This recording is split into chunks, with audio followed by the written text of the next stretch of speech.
un asunto que es muy importante y que a veces se pierde de vista de tan usado, que debe estar centrado en el alumno o en la alumna. ¿Por qué? Porque decimos que lo hacemos para el alumno, pero a veces lo hacemos para evaluar cómo andamos, qué tanto nos falta para terminar el tema y no necesariamente está centrado en el alumno. Y bueno, tiene que tener una intención de logro, que es el proceso de enseñanza-aprendizaje, que se haya dado los procesos y se logren las competencias. Con estas características tenemos que llevarla a la planeación y empezar a planear la evaluación, porque si no la planeamos no podemos desarrollarla. ¿Cuáles son las finalidades de la evaluación por competencias? La primera que hacemos es analizar el punto de partida, esto es, tenemos que hacer lo que en algunos enfoques se llama encuadre, en otros se llama apertura. Esto es, debemos saber hasta dónde tienen la competencia nuestros alumnos, qué nivel de desempeño tienen y a partir de ahí iniciamos el proceso de enseñanza-aprendizaje. Y detectar qué fortalezas tienen los alumnos y qué áreas de oportunidad donde nosotros vamos a incidir en los procesos de enseñanza-aprendizaje. Sin esta parte, no estamos haciendo evaluación de competencias. Estamos haciendo evaluación del currículum, evaluación del proceso de enseñanza-aprendizaje, pero no estamos hablando de la competencia. La competencia es individual. Lo he repetido durante las 5 sesiones. La competencia no es colectiva. Bien, ¿cuáles otras finalidades tiene? Pues nos permite ver si nosotros también estamos haciendo bien nuestro trabajo al facilitar los procesos de enseñanza y de aprendizaje. Hace algún tiempo era el proceso de enseñanza-aprendizaje, era unitario, era colectivo en el grupo y ahora es el proceso de enseñanza que desarrolla el docente y el proceso de aprendizaje que cada alumno desarrolla, de tal manera que ambos procesos se den de manera coincidente o de manera coincidan en el proceso en el aula. O aquellos que manejan cuestiones virtuales coincidan en los procesos tanto virtuales como de educación a distancia, que no siempre son virtuales, los de educación a distancia. Bien, otro asunto que tiene que favorecer como finalidad la evaluación es permitir la reflexión del docente y del alumno acerca de las metas educativas, hacia dónde queremos ir, cómo vamos, si estamos en el camino correcto o hay que fortalecer alguna situación. También debe de ser para el alumno el fortalecimiento de su autoestima, no el sentirse que no puede, que no ha llegado a la competencia como sus compañeros, sino facilitarle las acciones para que pueda llegar a la competencia. Por eso, al ser un proceso individual y tener una parte colectiva, se vuelve un proceso bastante complejo en el asunto del desarrollo en el aula. Sabemos que a veces hay grupos de 40, 50 alumnos y eso se dificulta un poquito. Y debemos de tener estrategias de trabajo para poder evaluar. ¿Cuáles son estas estrategias? Las estrategias que nos permiten revisar el proceso. Se incluyen en el proceso de enseñanza-aprendizaje las estrategias de evaluación, no se separan como el ejemplo que les ponía. Hoy hay examen sorpresa, está fuera del proceso, está fuera del contenido de la asignatura o del contenido del currículum en ese momento y de pronto lo hacemos fuera, sin planeación, sin una conexión, sino que debe ser la evaluación como parte de. Bien, lo primero que tenemos que hacer es precisar qué contenidos de evaluación vamos a tener. Esto es, qué criterios, tenemos que definir qué aprendizajes estamos esperando para ese momento, qué contenido curricular y qué competencia a desarrollar son las que queremos tener. De tal manera que precisemos muy bien en la planeación, en nuestra planeación de nuestras estrategias, también las estrategias de evaluación.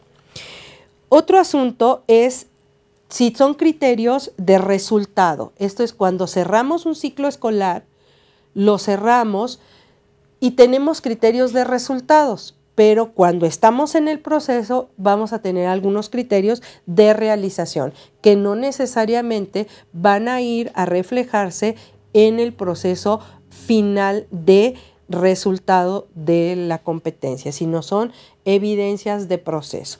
De tal manera que tengamos una cantidad suficiente de evidencias de aprendizaje que nos permitan evaluar a cada uno de nuestros alumnos en las competencias que han logrado. No todos llegan en un ciclo escolar y hay que darles estrategias para que las logren. Y si no las logran, ese es un riesgo de la educación por competencias. En estricto, no podrían continuar al siguiente proceso con otras competencias en el siguiente año, el siguiente grupo, el siguiente materia, etc. Esa es una de las dificultades que tiene, sobre todo cuando la educación es masiva, que los grupos son muy amplios. Bien, una vez que hemos definido nuestros contenidos de evaluación, los objetos de la evaluación que vamos a evaluar, qué procesos, qué competencias, y tenemos claras las evidencias de aprendizaje, entonces buscamos estrategias que me permitan favorecer el aprendizaje para que se desarrollen las competencias. Y que yo pueda tener una reflexión sobre mi práctica y que si alguna estrategia no funcionó, bueno, tengamos la oportunidad de volverla a aplicar con una nueva forma de hacerlo, innovando la estrategia para lograr el proceso de desarrollo de la competencia y finalmente evaluarla. Y por otro, este es un resultado que es más a largo plazo, tiene que ver con el currículum y el currículum se evalúa al final. Si realmente ese currículum se puede abordar en el periodo de tiempo que nosotros tenemos, ya sea semestral, anual, cuatrimestral, trimestral, se tiene que evaluar si ese currículum es correspondiente, pero esa es una evaluación que está fuera del proceso de enseñanza-aprendizaje. ¿Por qué? Porque tenemos que tener un mismo currículum para evaluar sobre el mismo currículum y tener una evaluación de desempeño o niveles de cada alumno y así tener un estándar de competencia. Cuando logramos tener estándares de competencia, entonces podemos decir si estamos llegando al proceso o estamos fuera del estándar o por arriba del estándar y el currículum ahí automáticamente se tendría que revisar. ¿Por qué? Porque si no llegamos, quiere decir que es muy ambicioso. Si llegamos de más, quiere decir que el currículum está faltante de algunos aspectos. Pero es una revisión que el docente tiene que hacer en esas redes académicas que se desarrollan. Y bueno, lo que todos conocemos, que son los tipos de la evaluación, que ya nosotros conocemos muy bien, que son la diagnóstica. La diagnóstica, ya sabemos, se hace antes de empezar. Esto es para saber en qué parte de la competencia vamos a partir. Las competencias generalmente tienen niveles de desempeño que nos permiten ir abordando la competencia en diferente nivel y si el grupo ya tiene logrado un nivel de desempeño, bueno, eso nos permite abordar un nivel más alto. Pero si el grupo tiene un nivel de desempeño menor, tomarlo desde el nivel que tenga. O no tiene ningún nivel de desempeño sobre esa competencia y bueno, tendremos que abordar una competencia de menor nivel.